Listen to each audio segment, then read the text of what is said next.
Estoy contento de estar con ustedes otra vez.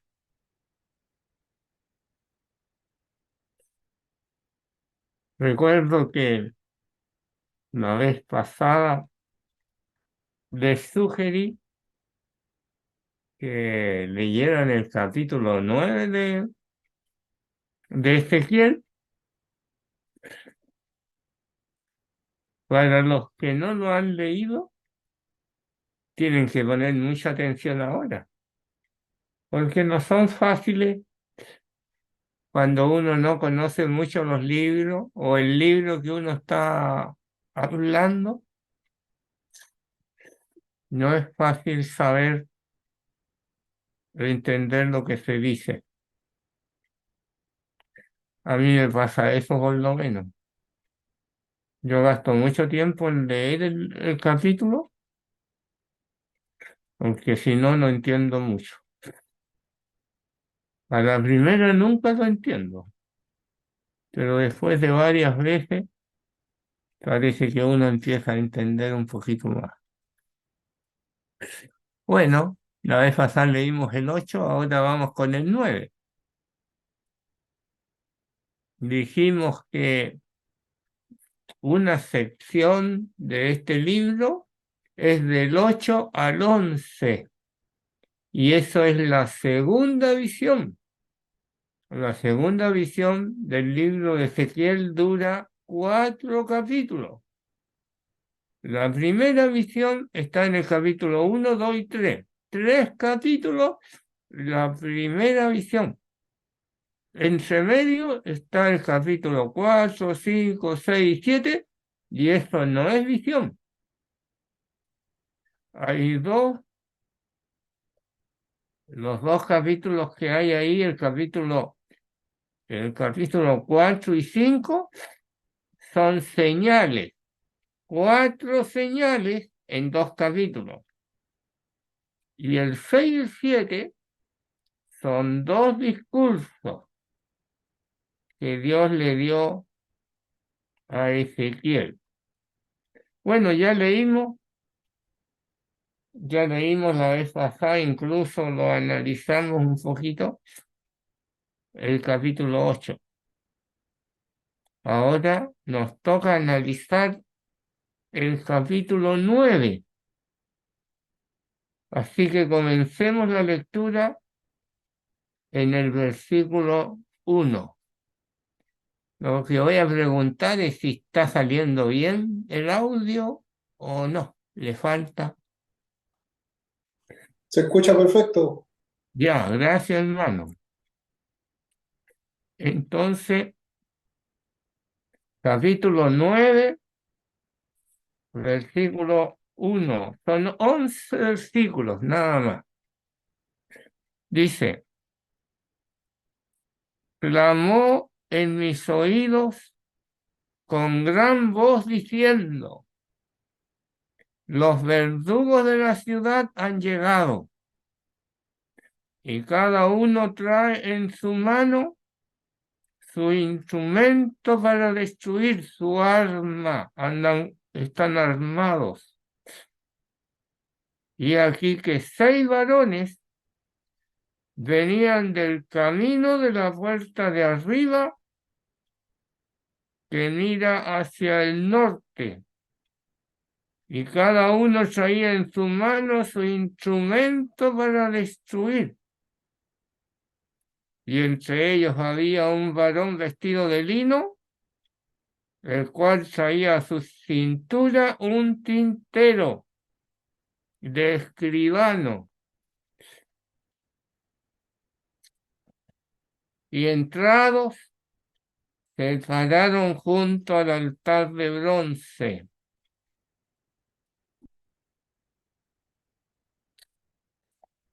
Versículo 3. Y la gloria del Dios de Israel se elevó por encima del querubín sobre el cual había estado, al umbral de la casa. Y llamó Jehová al varón vestido de lino que tenía a su cintura el tintero de escribano. Y le dijo Jehová, pasa por en medio de la ciudad y por en medio de Jerusalén y ponles una señal en la frente a los hombres que gimen y que claman a causa de todas las abominaciones que se hacen en medio de ella.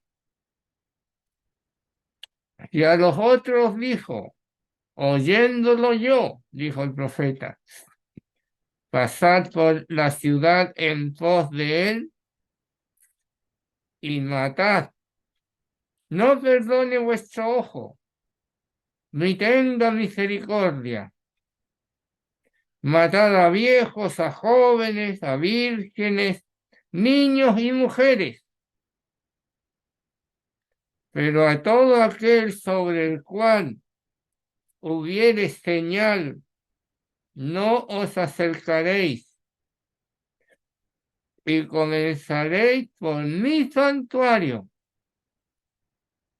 Comenzaron pues desde los varones ancianos que estaban delante del templo. Y les dijo, contaminad la casa, llenad los atrios de muertos y salid. Y salieron y mataron en la ciudad. Aconteció que cuando ellos iban matando y quedé yo solo, me postré sobre mi rostro y clamé y dije, ah, Señor Jehová, destruirás a todo el remanente de Israel, derramando tu furor sobre Israel.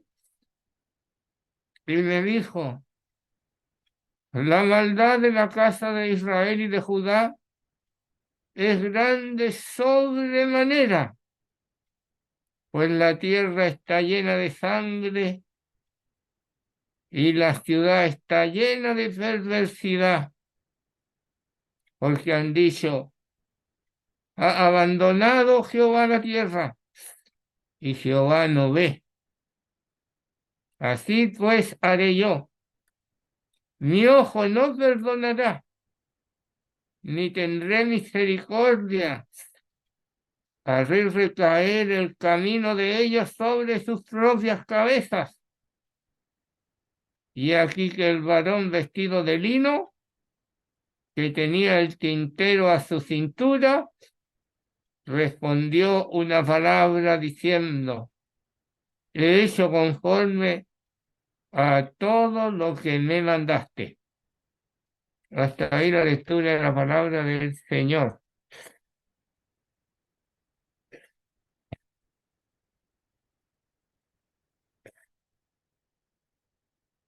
Hermano, en el capítulo 8 hay 4 escenas que ocurren en el templo, en el patio, en la puerta del templo, o sea, en la puerta del lugar santo.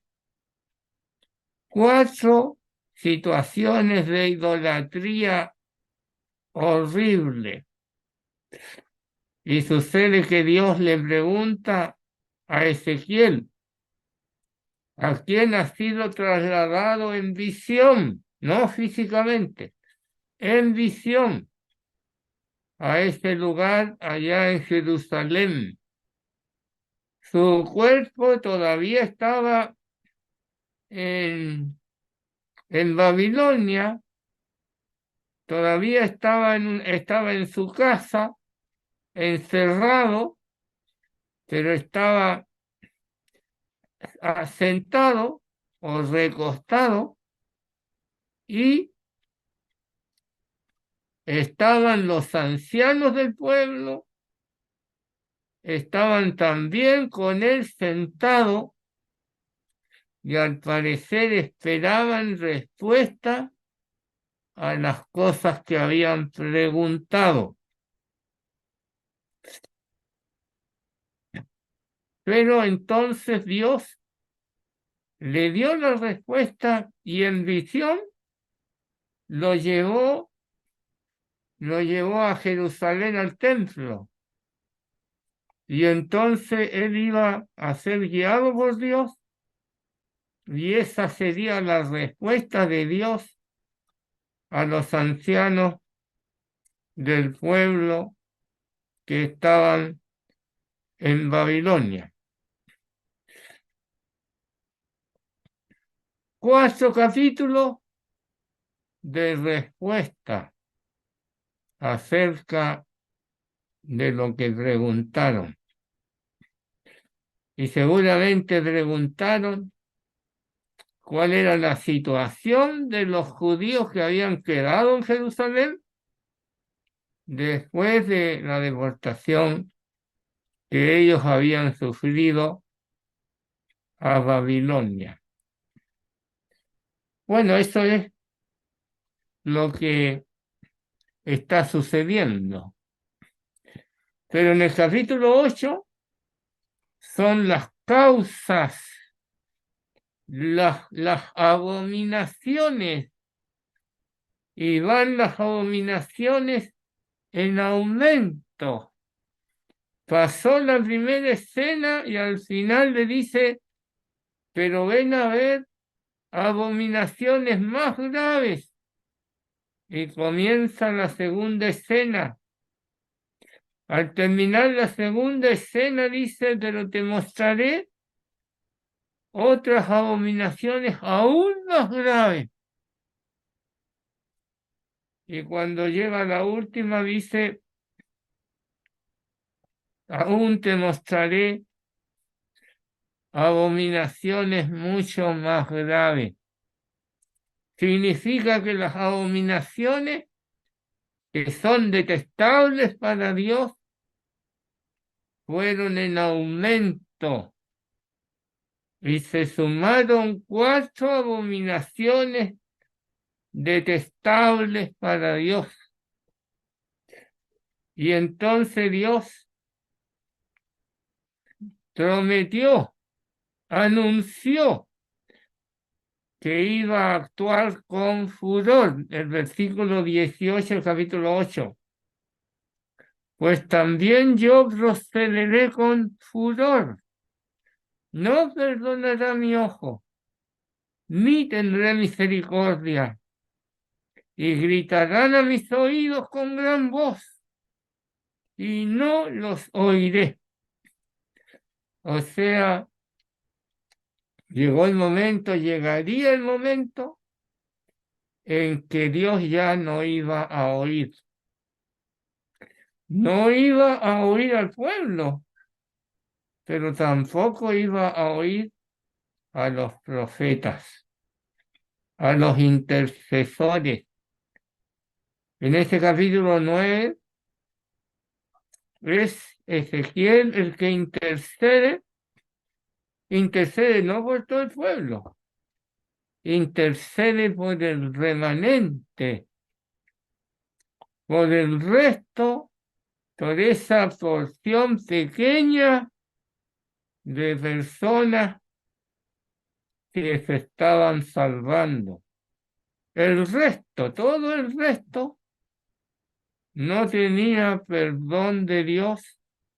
Dios no oiría las oraciones de ellos y tampoco oiría los profetas. Pero del remanente sí. Y entonces promete también una esperanza. Vamos a empezar leyendo entre medio para que tomemos de inmediato el énfasis de este mensaje. Leamos el versículo 4, mejor el 3. Y la gloria del Dios de Israel se elevó de encima del querubín sobre el cual había estado. La gloria de Dios había estado sobre el querubín. Habían 4 querubines. Al umbral se levantó, dice, se elevó de encima del querubín al umbral de la casa, del templo, o sea, a la salida o a la entrada del templo, del lugar santo, del santuario. Dice, y llamó Jehová al varón vestido de lino.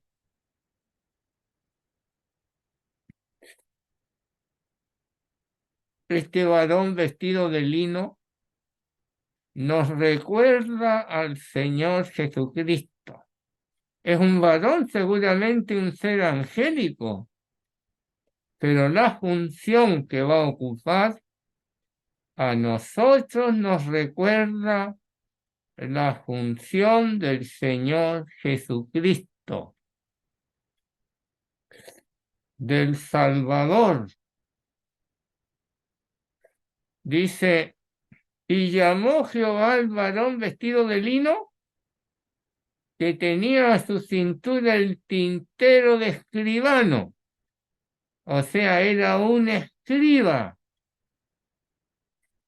Tenía el tintero y el tintero era un estuche donde él tenía un pincel, una pluma y tenía tinta, un tintero. Ya. Y le dijo Jehová al varón vestido de lino, dice, pasa por en medio de la ciudad, por en medio de Jerusalén, y ponles una señal en la frente, una marca en la frente, a los hombres que gimen y que claman a causa de todas las abominaciones que se hacen en medio de ella, en medio de la ciudad. Aún habían llegado al santuario y entonces habían algunos pocos, el remanente, que gemía y clamaban.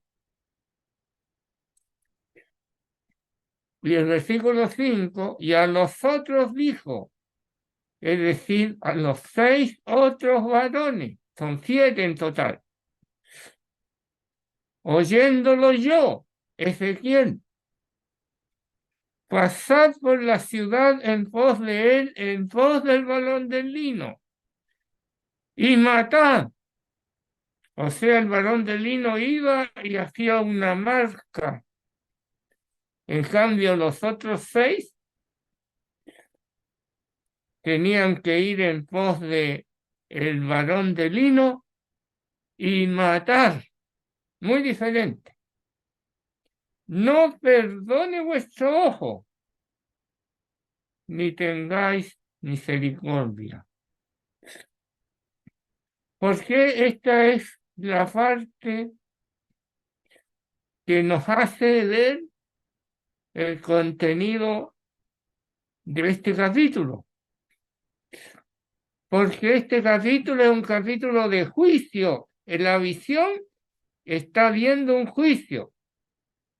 Pero antes de que venga ese juicio, iba a pasar el varón vestido de lino y haría una marca en la frente de los que gemían y clamaban a Dios a causa de las abominaciones que ese pueblo estaba realizando en la tierra de Jerusalén, en la ciudad de Jerusalén y también en el templo de Jerusalén. O sea, la idolatría había llegado al centro mismo que era la casa de Dios, el templo. Y Dios entonces iba a actuar con furor, y el furor de Dios a esta ciudad nos ha dado estos versículos que son una joya, porque nos ayuda a entender cosas que salen en otra parte. En Apocalipsis 7, en Éxodo capítulo 12, aún en la iglesia presente, y también en Génesis capítulo 18, que son lugares donde hay juicio, pero antes del juicio, Dios tiene un remanente al cual lo marca en primer lugar para que no pase por el juicio. O sea, hay salvación, aunque entre medio hay una amenaza horrible de juicio. Eso lo tenemos nosotros en la iglesia, lo tenían los judíos, los fieles que estaban ahí en Sodoma. Estaba Abraham, estaba Lot. Lot no era ningún fiel, pero sí era justo. Lo tienen los israelitas en Egipto y lo tienen en el futuro los 144.000 sellados antes de entrar a la tribulación. Esos 4 pasajes son paralelos en la sabiduría divina que se muestra en aquellos lugares. Por lo tanto, lo que hay aquí en el capítulo 9 sería una más que expresa los métodos, los modos, como Dios juzgó, como Dios juzga y como Dios juzgará a toda la tierra. Eso. Miren, dijimos solamente el 4 y el 5, porque ese es el centro, pero vamos a empezar a leer desde el versículo 1.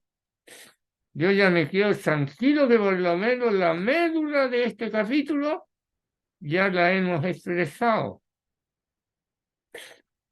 Versículo 1, capítulo 9, empezamos.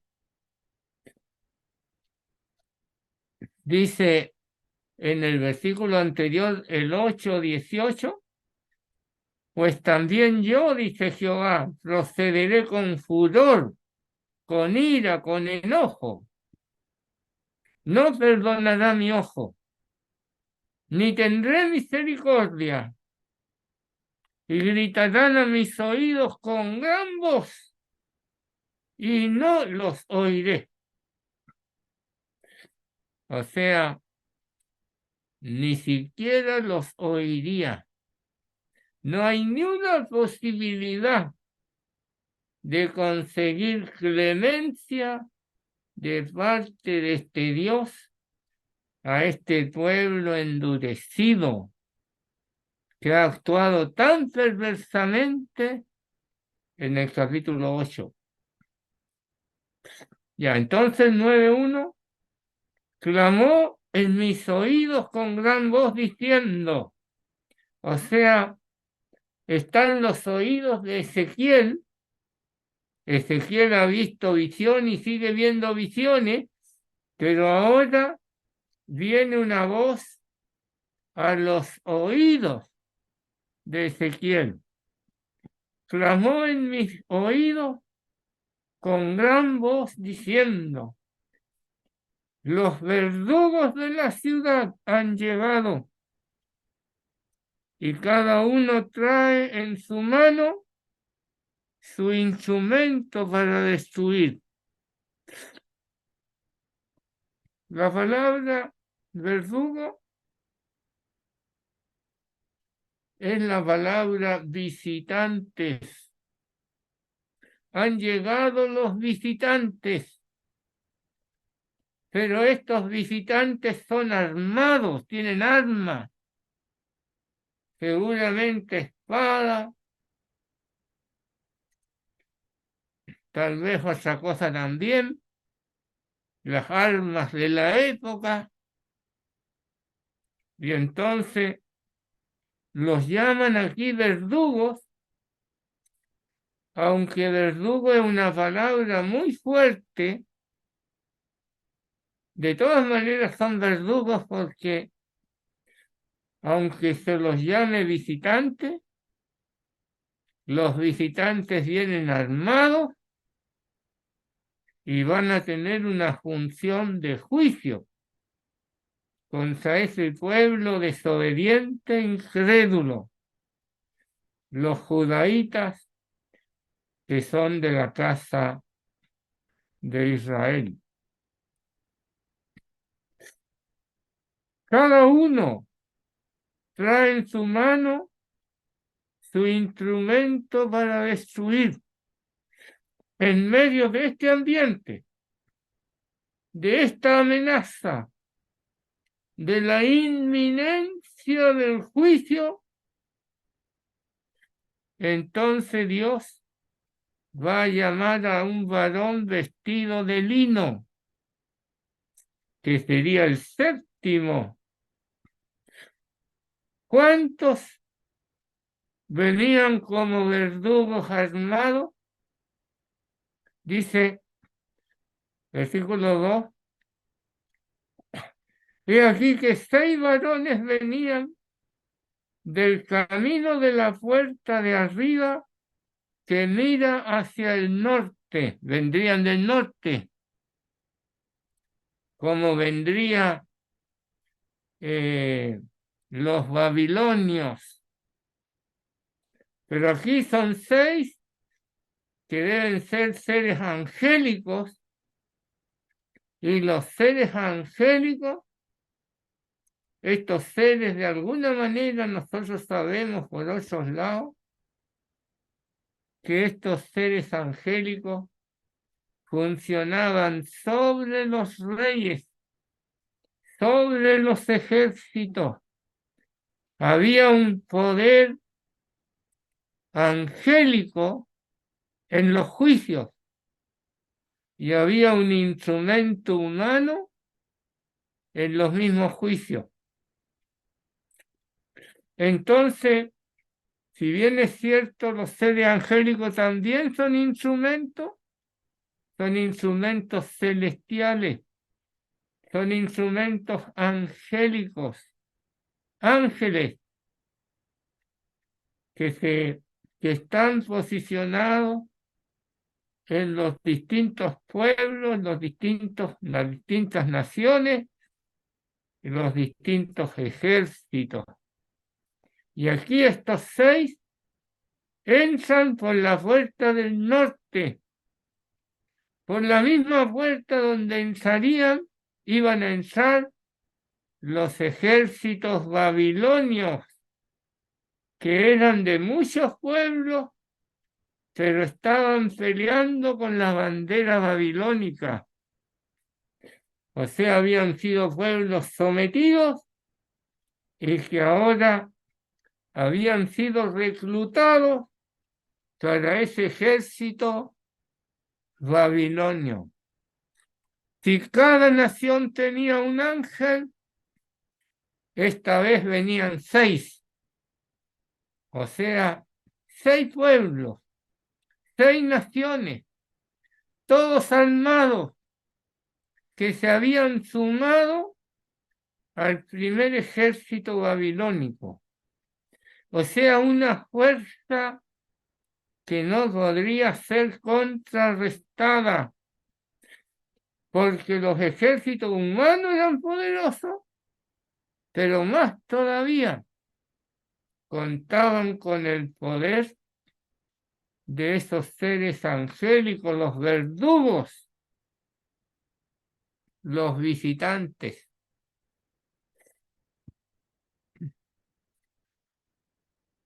Dice que estos 6 varones entraron por la puerta de arriba que mira hacia el norte. Y cada uno traía en su mano su instrumento para destruir, para matar. Y entre ellos había un varón vestido de lino, el cual traía a su cintura un tintero. No traía, al parecer, un instrumento para matar. Había uno que era diferente y no traía instrumento para matar, pero traía un instrumento para marcar, como un escriba, y escribiría su marca en la frente de los que en la ciudad, en la tierra, en el templo, gemían por las abominaciones de la idolatría y los pecados consecuentes a tal extravío. Entonces había uno que los iba a marcar. Y esa es la función del Salvador que nosotros tenemos. Vamos a empezar por lo de la iglesia, que parece ser lo más fácil para nosotros. Los creyentes de la iglesia tenemos una marca. La marca nuestra no está puesta en la frente. La marca nuestra está puesta en el espíritu nuestro, en el corazón. Y es una marca indeleble. Es el Espíritu de Dios que ha sido colocado como un sello por nuestro Señor Jesucristo. Dice Efesios: en Cristo, habiendo oído la palabra de verdad, el evangelio de vuestra salvación, y habiendo creído en él, fuisteis sellados con el Espíritu Santo de la promesa, que es las arras de nuestra herencia hasta la redención de la posesión adquirida, o sea, hasta la redención final, para la alabanza de su gloria. Fíjese que en todos los casos que les he citado, la marca es diferente y aún el que lo aplica puede ser distinto y aún el objeto de lo aplicado, o sea, a qué pueblo Dios quiere salvar y salva, puede ser muy distinto. Pero el gran objetivo de esta marca es asegurar la salvación del juicio que les venía. Esa es la maravilla de la gracia de Dios. Por eso decimos que el Señor Jesucristo,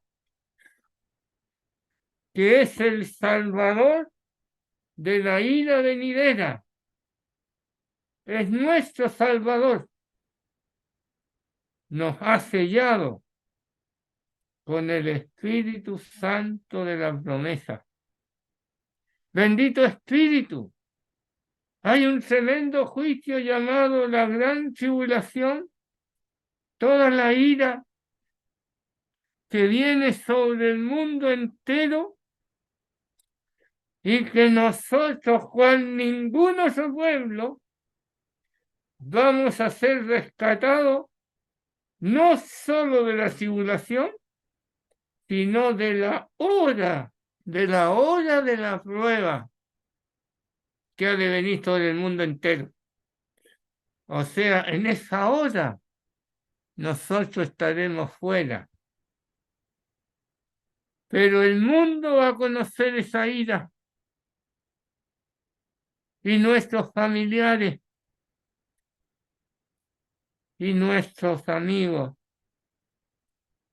que no han sido marcados con el sello del Espíritu Santo. Días atrás, cuando estaba hablando de esto, una señora de edad, una hermana, una creyente, la señora Raquel, vino después de la reunión, porque ella estaba en el Zoom, y vino, supongamos, una hora, una cosa así después, tocó la puerta aquí de la casa y me dijo, estuve escuchando y no pude dejar de llorar. Son mi hijo, son mi hijo. Dígame, don Sergio, ¿cuándo será? ¿Cuándo será ese castigo del que usted ha estado hablando?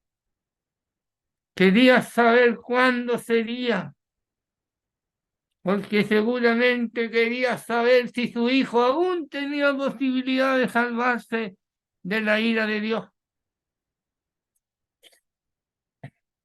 Tuve que explicarle a ella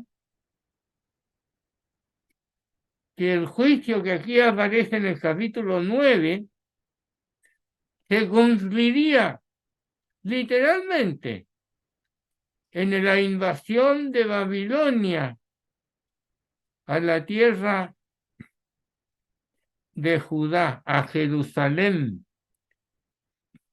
Y para comprobarlo, le leí en Segunda de Crónicas, el último capítulo, en el versículo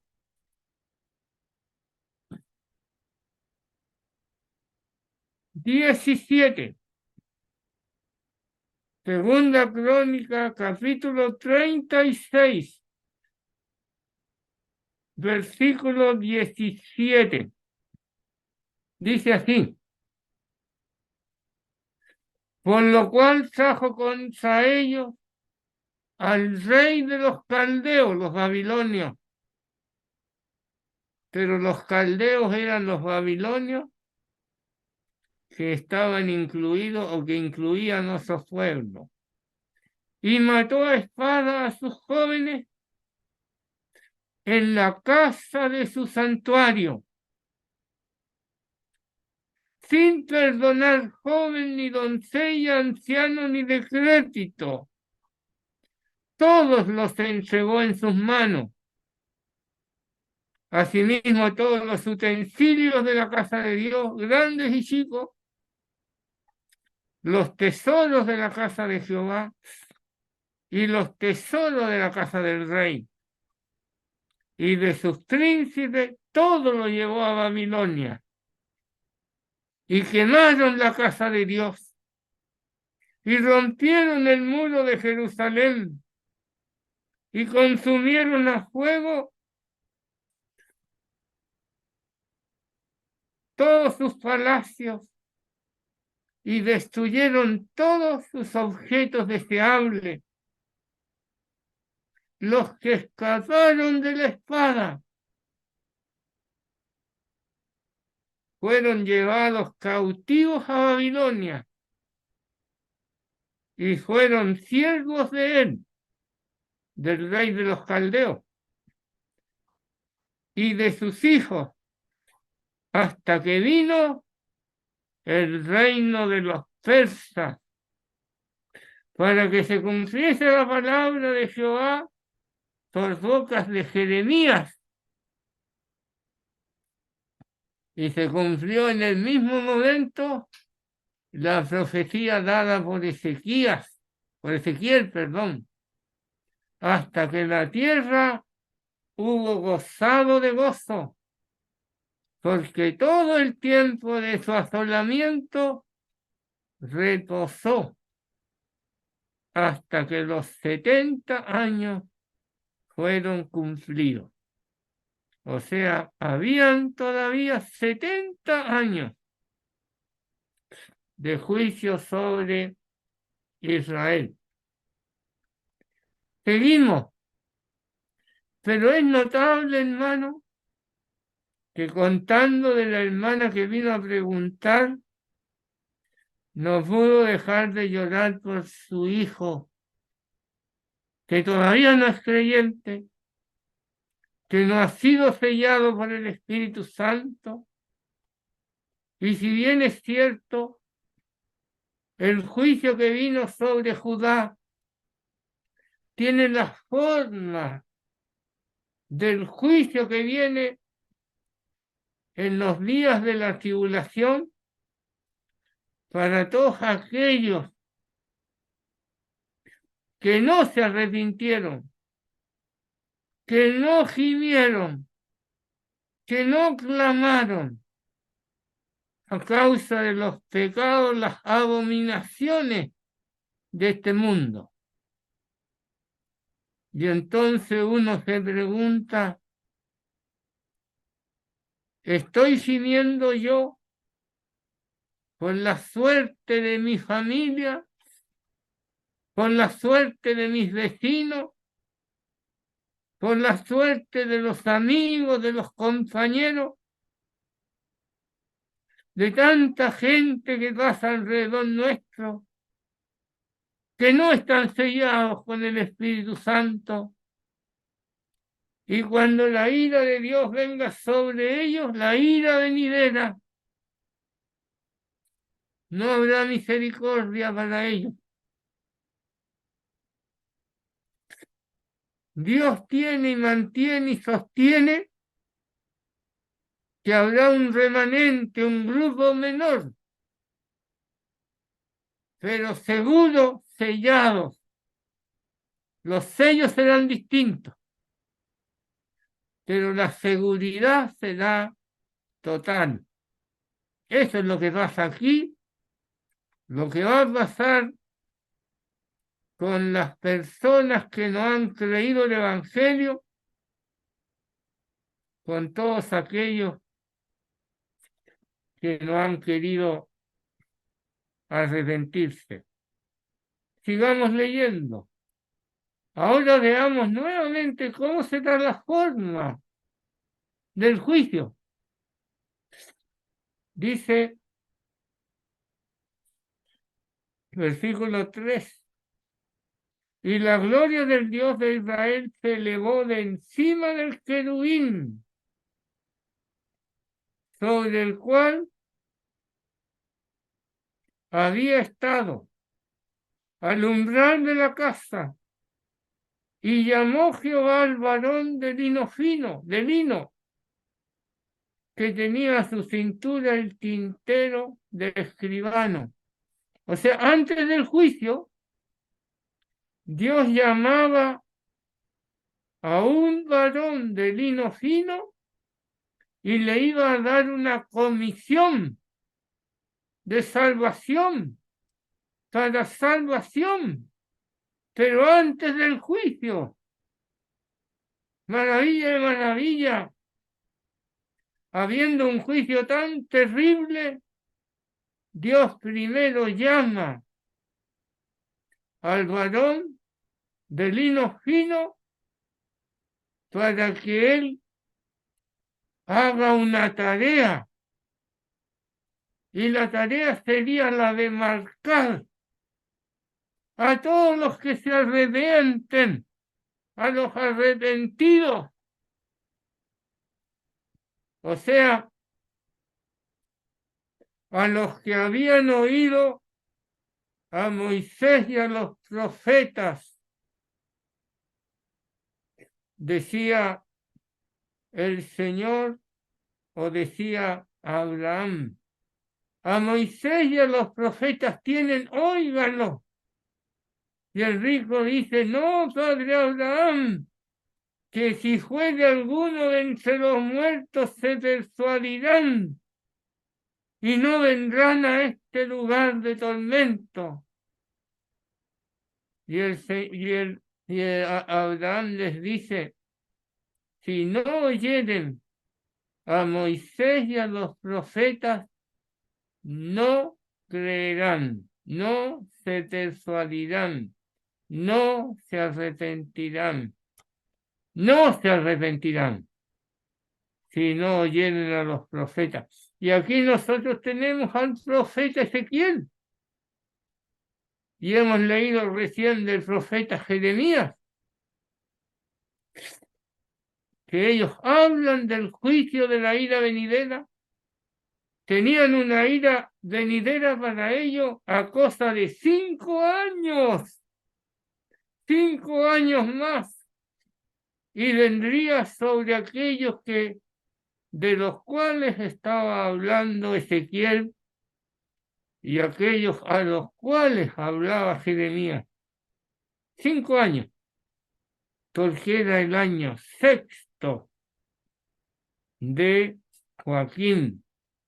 Y Joaquín fue deportado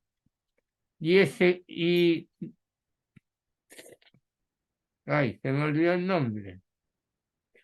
Y el rey que le siguió el tío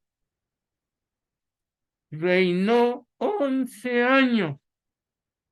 Como era el 6 de Joaquín, ya se habían pasado 6 años.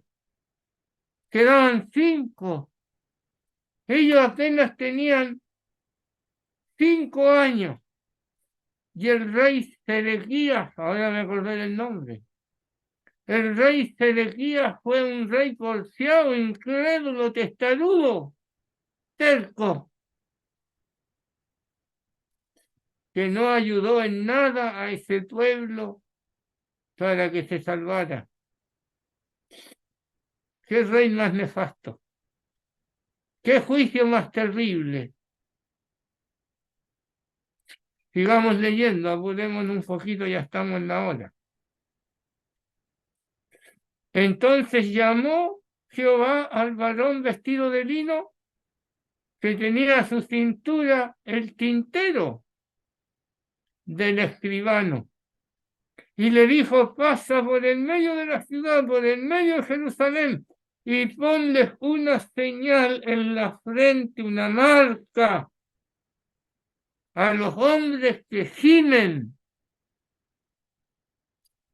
a los hombres que gimen y claman, a los hombres, podríamos decir, que claman y suspiran, lo dice esa versión así, a causa de todas las abominaciones que se hacen en medio de ella, en medio de la ciudad. Y a los otros dijo, a los otros 6, oyéndolo yo, dice el profeta, pasad por la ciudad en pos de él, vayan después del varón de lino, no antes, después que el varón hacía su tarea de marcar a los que se iban a salvar, entonces vayan ustedes, no a marcar, a matar sin misericordia. Vuestro ojo no tenga contemplaciones. Maten, que no quede ninguno. Un juicio total. Igual Dios permitió que escaparan algunos y fueron deportados. Mayormente los que estaban marcados. Pero mire, dice el 6, matar a viejos, jóvenes, vírgenes, niños y mujeres. O sea, comiencen por los viejos, terminen con las mujeres, los niños, las jóvenes.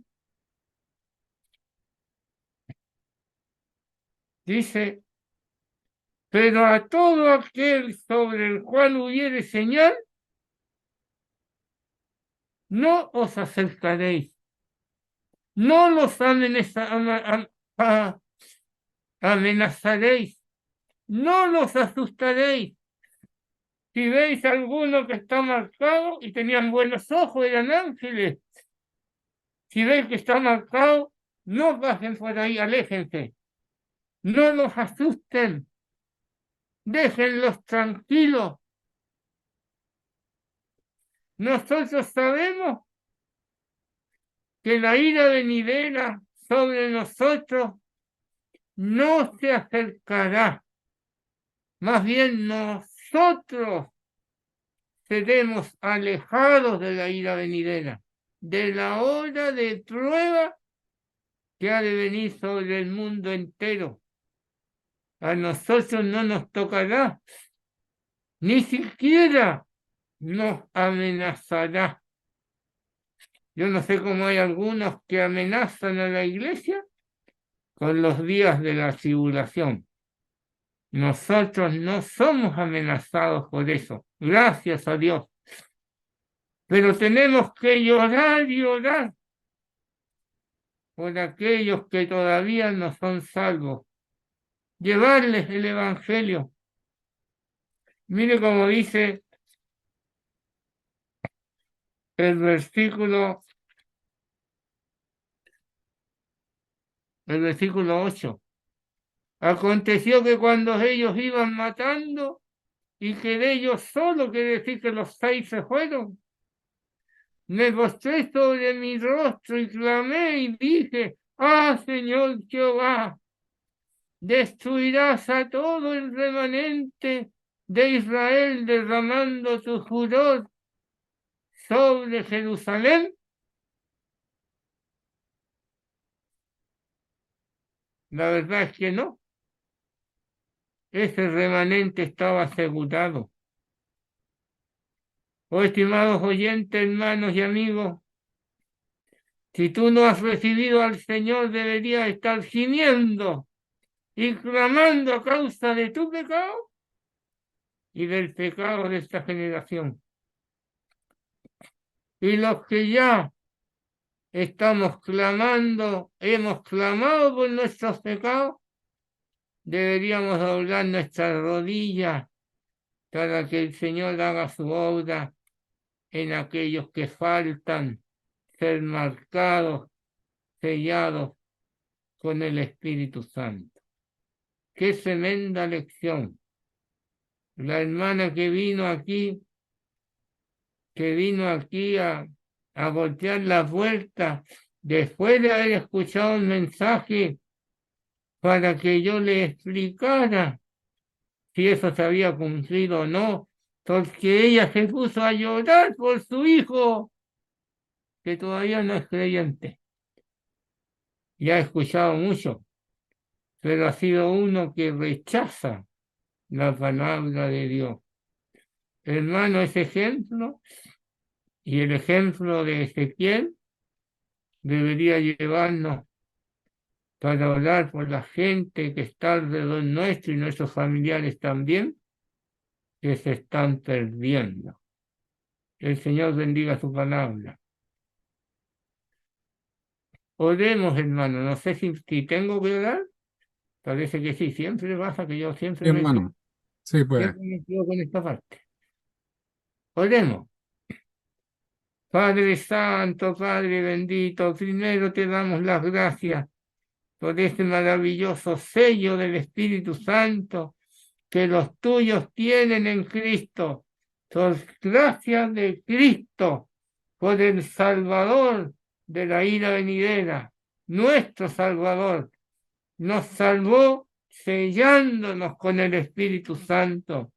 Sabemos que la ira venidera todavía está delante nuestro, pero sabemos que nosotros antes de que empiece la ira venidera estaremos nosotros con el Señor en el cielo. Sin embargo, Padre, quedan muchos hijos, parientes, que no sabemos si van a ser salvos antes o no. Quisiéramos pedirte que nos capacite, nos ayude para llevarles la palabra a toda gente, a toda criatura, para que podamos hablar a la gente, Señor. Ayúdanos, te pedimos, para que podamos tener un testimonio eficaz en que las personas oigan y poder hablar aunque no quieran oír, aunque no oigan, por si acaso alguno oye y se salva. Te damos las gracias, Padre Santo. Lo hacemos en el nombre del Señor Jesús. Amén.